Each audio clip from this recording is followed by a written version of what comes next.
others have taken in hand to draw up an account of these things which have been fully believed among us, even as they who were eyewitnesses and ministers of the word from the beginning delivered to us. It seemed good to me also, having carefully traced out these things from the first, to write to you in order, most excellent Theophilus, so that you might know the certainty of these things. So he admits there are lots of other accounts, and I think he's looking at them and comparing them, and this is the account he comes up with, Gospel of Luke. Nobody else has written, at least in an authoritative way, in the Gospel, in the New Testament as we have it, the history of the early church as he has done. So now he is continuing from where he left off. So the doctrine has already had time to form fairly solidly, because look at line 3. He showed himself alive with his suffering and many proofs that cannot be denied, and he was seen by 40 days by them alive, and so on. All this really picks up with the contentions of the Gospels, that he was around after the resurrection for a while, and then he was taken up. And he commanded them not to leave Jerusalem, but said, wait for the promise of the Father. In the Gospels of Matthew and Mark, they do leave Jerusalem according to the picture there, and although the end of Mark is missing, and people think that something else has been substituted for it for a complicated problem. But in any case, most of the appearances, post-resurrection appearances, appear in Galilee. But you see, this is do not leave Jerusalem here. Now in that compendium I gave you, I think there's something from the Gospel of Thomas in there, isn't there? Let me see if I might. This was a gospel that was found in Nag Hammadi. Let's see if I can find it. Yeah, all of the Gospel of Thomas, I have it here. And I think it's Logion,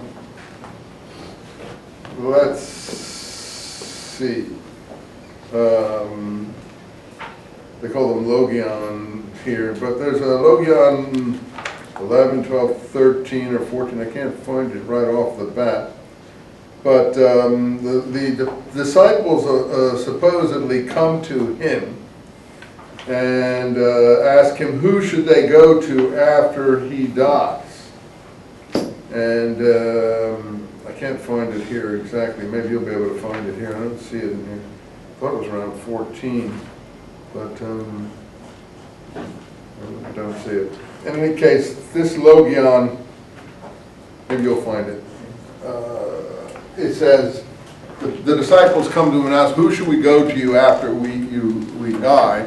And he said, in the place where you are to go, go to James the Just, for whose sake heaven and earth came into existence. That's the quotation in the Gospel of Thomas, which is a direct appointment episode of James as successor, first of all. But secondly, the place where you are to go is normally thought of as being, you got to find it? Read it. Read it then first. The disciples said to Jesus, we know that you will depart from us. Who is to be our leader?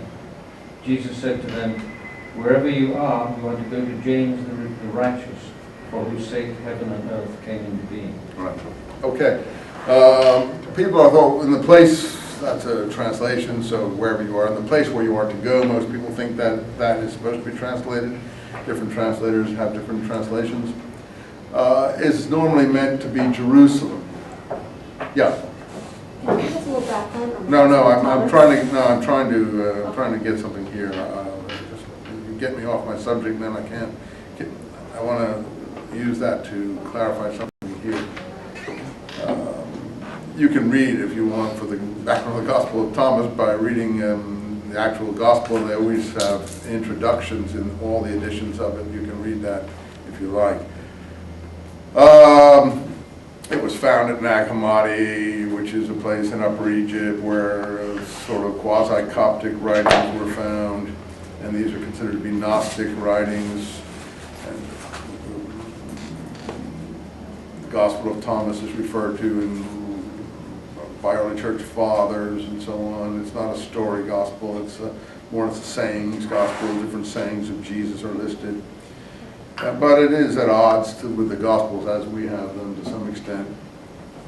And it's attributed to Thomas, but that's not, I don't want to get off that subject on who Thomas was. We already more or less tried to deal with that earlier, and Eusebius mentions him, and we saw his name associated with the conversion of King Akbar and so on.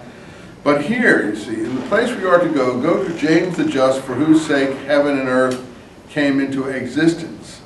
He commanded them not to leave Jerusalem. He commanded them not to leave. To me, that sounds very similar to the Logion that I just read. I may be in the interruption, you don't get the similarity. But you see that he commanded them not to leave Jerusalem. Just turn that Logion around. Don't leave Jerusalem. Go to James the Just, for whose sake heaven and earth came into existence, because we know James the Just was, constantly in Jerusalem. So if we just change that first saying in the place we are to go to, don't leave Jerusalem, we basically have the saying here. And that's what I mean. That's what I think Acts does. It picks up things that it knows we're circulating, and it refurbishes them in its own way for its own point of view, either to give you information or to not give you information. It's picked up the don't leave Jerusalem aspect of things, which is not supported by the other Gospels, not John, not Mark, not Matthew. But it drops off, go to James the Just in Jerusalem,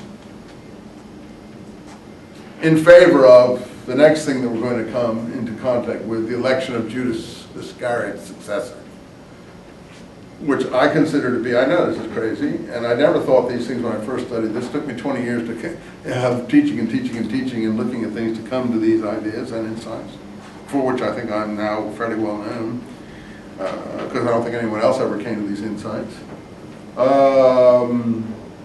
which I think is also a refurbishment.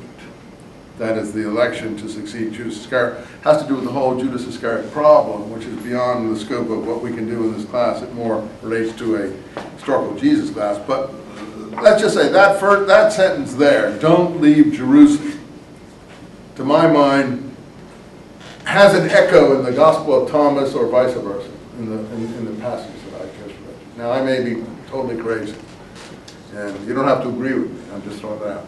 Now, before I proceed, your question. What else do you want to know about the Gospel of Thomas? I just wanted the background. I don't know much about it. Well, So